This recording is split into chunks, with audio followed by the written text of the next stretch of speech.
Items വെച്ചിട്ട് നമുക്കൊരു നല്ലൊരു വെറൈറ്റി കറി ഉണ്ടാക്കാം കേട്ടോ. അതിനായി കായ തൊലിയൊക്കെ കളഞ്ഞ് കഷ്ണങ്ങളാക്കി കഴുകി വൃത്തിയാക്കി എടുത്തിട്ടുണ്ട് കേട്ടോ. നമുക്കിനി ഇത് കുക്കറിൽ ഞാൻ ഇട്ടിട്ടുണ്ട്. അതിലേക്ക് കുറച്ച് മഞ്ഞൾപ്പൊടി ഇടാം, കുറച്ച് വെള്ളം ഒഴിക്കാം,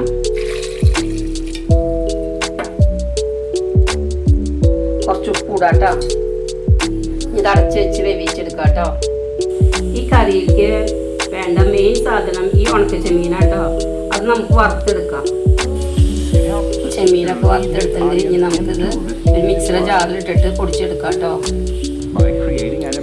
കായ ഒരുവിധം എന്തുണ്ടെങ്കിൽ നമുക്ക് ഇതിലേക്ക് മത്തങ്ങ ഇട്ട് കൊടുക്കാം കേട്ടോ. അതിന് ഞാൻ മത്തങ്ങ നുറുക്കിയിട്ടുണ്ട്, പിന്നെ ഒരു ചെറിയൊരു സവാള എടുത്തിട്ടുണ്ട്, അത് ഇട്ട് കൊടുക്കാം.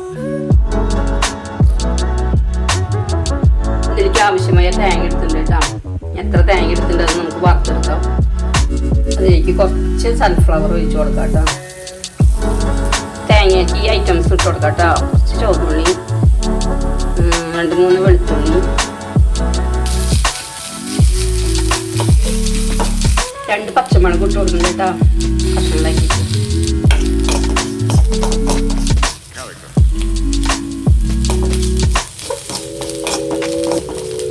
തേങ്ങ ഇത്ര മൂത്തുണ്ട് കേട്ടോ. നമുക്ക് ഈ ഗ്യാസ് ഓഫ് ആക്കാം. ചെമ്മീൻ ഞാൻ ഈ ലെവലിൽ പൊടിച്ചെടുത്തിട്ടുണ്ട് കേട്ടോ. എടുത്തിട്ടുണ്ട്. ഇനി ഇതിലേക്ക് തേങ്ങ വറുത്തത് ഇട്ട് കൊടുക്കാം കേട്ടോ. അതും കൂടി ഇതിലേക്ക് ഇട്ടിട്ട് നമുക്ക് പൊടിച്ചെടുക്കാം തേങ്ങ.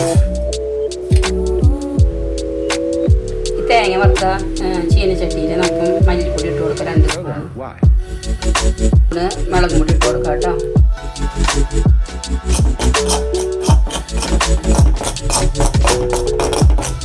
ആയി മത്തങ്ങയൊക്കെ വെന്തിട്ടുണ്ട് കേട്ടോ. ഇനി നമുക്ക് ഇതിലേക്ക് തേങ്ങ വറുത്തതും ഒക്കെ ഇട്ട് കൊടുക്കാം കേട്ടോ.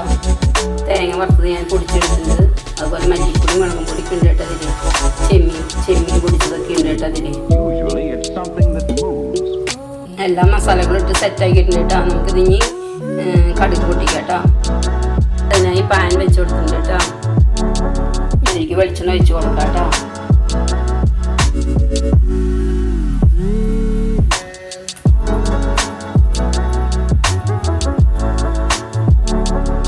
വെളിച്ചെണ്ണ ചൂടായി വന്നിട്ട് ഈ കടുകിട്ട് കൊടുക്കാം.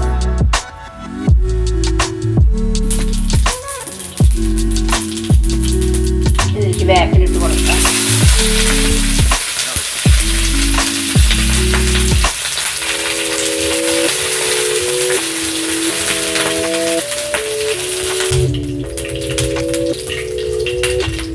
ഇതിലേക്ക് ഇറച്ചി മസാല ഇട്ട് കൊടുക്കാം കേട്ടോ.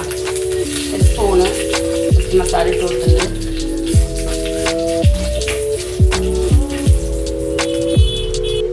മസാല ഒക്കെ മൂത്ത് വന്നിട്ട് ഞാൻ എനിക്ക് കായ്ക്കൂട്ട് ഇട്ട് കൊടുക്കാം കേട്ടോ. ചെമ്മീൻ ഉണക്ക ചെമ്മീൻ പൊടിച്ചതും ചേർക്കുന്നുണ്ട് ഇതിനകത്ത്. ഇതുപോലെ ഒന്ന് എല്ലാവരും ഉണ്ടാക്കി നോക്കേട്ടാ. ഉണക്ക ചെമ്മീനും കായും മത്തങ്ങയൊക്കെ ഇട്ടിട്ട് ഇതുപോലെ ഒന്ന് ഉണ്ടാക്കി നോക്കേട്ടാ. ഉണ്ടാക്കി നോക്കിയാലാണ് ഇതിൻ്റെ ടേസ്റ്റ് അറിയുള്ളൂ.